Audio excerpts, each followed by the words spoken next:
Stock में बहुत ही massive growth potential है और डीआई इतना बेवकूफ हो नहीं सकता है कि बेशक चाहे प्राइस गिर रहा हो लेकिन अपनी होल्डिंग्स इंक्रीज करता जा रहा है। अगर रिटेलर्स फंस रहा है तो रिटेलर्स की गलती, लेकिन डीआई तो इंक्रीज करता ही जा रहा है। और सबसे बड़ी बात, स्टॉक में मैसिव ग्रोथ पोटेंशियल तो है। After all, thank you so much कि आपने मुझसे स्टॉक के बारे में पूछा। हेलो दोस्तों, मैं आपका दोस्त रोहित स्वागत करता हूं मेरे मार्केट स्पेस लाइव में। दोस्तों, आज हम दो स्टॉक्स के बारे में बात करेंगे। सबसे पहला स्टॉक जो है बजाज हाउसिंग फाइनेंस और दूसरा है मान्यवर वेदांत फैशन लिमिटेड। दोनों के बारे में विस्तार से बात करेंगे, लेकिन आजकल के जो हालात है ना, इस इंसान ने पूरी मार्केट की ऐसी तैसी करके रखी हुई है। ना तो बुल्स एक्टिव है ना बियर एक्टिव है। ये सिर्फ कहने वाली बातें हैं, बड़े प्लेयरों के खेल हैं। वो अपने हिसाब से मार्केट खेलते हैं, अपने लेवल्स पे मार्केट को लेकर जाते हैं। ट्रैप सिर्फ आम इंसान होता है। आजकल की जिस तरीके की मार्केट है, आप लोगों को यही सजेशन दूंगा, ऑप्शन से फिलहाल दूरी बनाइए, क्योंकि स्टॉक्स आज नहीं तो कल रिकवरी कर जाएंगे, अच्छे स्टॉक्स होंगे तो। लेकिन ऑप्शंस में हाथ आजमाने की गलती मत करना, क्योंकि ऑप्शन में पैसा गया मींस गया। बायर्स तो मरेगा ही मरेगा, सेलर्स भी बहुत गंदे तरीके से ट्रैप होगा। तो आई वुड सीरियसली सजेस्ट कि आजकल ऑप्शन से थोड़ी सी दूरी बनाएं तो ज्यादा बेहतर है आप लोगों के लिए। हाँ, किसी की बहुत परफेक्ट स्टडी है, जिसको आता है काम करना, वो एक अलग बात है। लेकिन न्यू इन्वेस्टर्स, रिटेलर्स के लिए तो मैं यही कहूंगा कि थोड़ी सी दूरी बनाने में ज्यादा भलाई है। सबसे पहले आज जिस स्टॉक के बारे में बात करने वाले हैं वो है बजाज हाउसिंग फाइनेंस। मैं हमेशा बोलता हूं कि मैं न्यू आईपीओ से हमेशा दूरी बना के रखता हूं और आप लोगों को भी हमेशा यही सजेस्ट करता हूं कि आप लोग भी दूरी बना के रखिएगा। मुझे लगा यार इसके बारे में तो बताना चाहिए, क्योंकि आपको पता है कि बजाज हाउसिंग फाइनेंस का कितना जबरदस्त हाइप थी। 146 के आसपास ओपन हुआ था, हाई जो गया इसका 188। करंट मार्केट प्राइस अब तक मैं रिकॉर्ड कर रहा हूं 78। I always stay away from the new IPOs. I still haven't see growth potential. So why would I consider this stock as of now? अगर आप इसमें ट्रैप तो हो गए हैं भाई, तो वो तो देखो अलग कहानी है। वो तो जब मौका मिलेगा निकलने का तभी मौका मिल सकता है। People are clearly trapped, still not getting 3 answers. आप जानते हैं हम अपने किसी भी स्टॉक को कंसिडर करने के लिए 3 क्वेश्चंस के आंसर जरूर लेते हैं। Growth potential, price and time. यार आज के हिसाब से जब इसमें ग्रोथ पोटेंशियल नहीं है ना, तो बाकी दोनों फैक्टर अपने आप ही खत्म हो जाते हैं, ना प्राइस ना टाइम। क्या हो रहा है फिलहाल?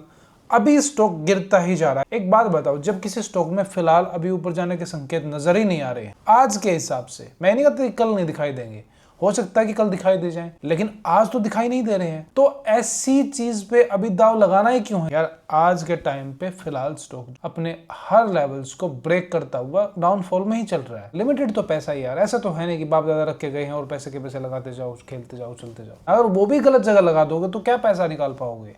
सोच के तो देखो इस बात को। तो बजाज हाउसिंग फाइनेंस में स्टॉक बुरा है या अच्छा है, इस बारे में नहीं जाएंगे। पता है बजाज की कंपनी है, कल को अच्छी रिटर्न भी दे सकती है, लेकिन आज कंसीडर करना मेरे हिसाब से थोड़ी जल्दबाजी है। अगले जिस स्टॉक के बारे में बात करने वाले हैं वो है Manyavar Vedant fashion limited. Market cap 8,626 crore की कंपनी है। करंट मार्केट प्राइस 355, हाई 850 और लो 329। बुक वैल्यू 70 की बुक वैल्यू है। डेप्ट इन लोगों पे 464 करोड़ का डेप्ट है और इंट्रिंसिक वैल्यू 174। मीन स्टॉक को 174 के आसपास होना चाहिए, लेकिन अभी 355 के आसपास ट्रेड कर रहा है। अपने हाई से 77-78% गिर भी गया है, बट स्टिल डीआई की होल्डिंग बढ़ रही है। पिछले 3 क्वार्टर की एफआई होल्डिंग है 9.88%, 9.76%, 9.29%। पिछले 3 क्वार्टर की डीआई की होल्डिंग 11.10%, 10.95%, 12%। 790 पे ये ओपन होती है, हाई लगाता है 1512 का, 1512 का ये हाई लगाता है। आज के टाइम पे, जिस टाइम तक मैं वीडियो रिकॉर्ड कर रहा हूँ, 350 का इसका करंट मार्केट प्राइस है। You asked in YouTube live sessions, now we have taken this stock seriously. वही हमारे 3 क्वेश्चंस, ग्रोथ पोटेंशियल है या नहीं है। थैंक यू सो मच कि आपने मुझसे इस स्टॉक के बारे में पूछा लाइव सेशन में। Yes, this stock has finger click growth potential. अगर आप मेरे सब्सक्राइबर हैं, मेंबर है, तो इस बात के बारे में जानते हैं कि इसका मतलब क्या होता है। स्टॉक में बहुत ही मैसिव ग्रोथ पोटेंशियल है और डीआई इतना बेवकूफ हो नहीं सकता है कि बेशक चाहे प्राइस गिर रहा हो, लेकिन अपनी होल्डिंग्स इंक्रीज करता जा रहा है। अगर रिटेलर्स फंस रहा है तो रिटेलर्स की गलती, लेकिन डीआई तो इंक्रीज करता ही जा रहा है।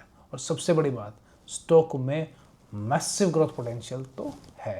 प्राइस अभी करेक्शन मोड में है। Do not try to catch a falling knife. अभी पकड़ने की कोशिश मत करना, हाथ से आर पार निकल जाएगा ये चाकू। ध्यान से समझ लो मेरी बात को जो मैं बता रहा हूं। इसका टाइम फेज 2 पार्ट में डिवाइडेड है, ध्यान से समझिएगा। अगर ये स्टॉक एक बार में निकलना शुरू कर दे तो एक चीज का ध्यान फिर भी रखिएगा कि इसका मेजर टाइम फ्रेम फिर भी बाकी रह जाएगा। मींस कि स्टॉक अभी टाइम लेगा। मैंने पहले ही बताया था, कोई स्टॉक अगर गिर गया है डजंट मीन कि उसका टाइम आ गया है, ऐसा नहीं है। 1512 का स्टॉक 350 चल रहा है, तो क्या ये बेस बना चुका है? तो क्या ये बॉटम बना चुका है? मैं सिर्फ एक एग्जांपल के तौर पे बता रहा हूं कि अगर ये स्टॉक खुदा ना खास्ता 1 रुपए पे आ गया तो क्या ये बॉटम आउट हो गया? अरे भाई, फिर जो टाइम बच गया उसका भी तो कुछ करना होगा। तो स्टॉक जिंदा होने में भी तो समय लेगा ही लेगा ना। तो इतनी जल्दबाजी करने की जरूरत नहीं है। स्टॉक अभी करेक्शन मोड में है। टाइम इसका 2 फेज में आपको दिखाई देगा कि एक बार टाइम फेज से निकलने के बाद हो सकता है कि ये रिकवरी मोड दे, लेकिन एक टाइम फ्रेम फिर भी बच जाएगा। तो इसलिए जल्दबाजी करने की गलती मत कर देना इस स्टॉक में, बस बाकी सब ठीक है।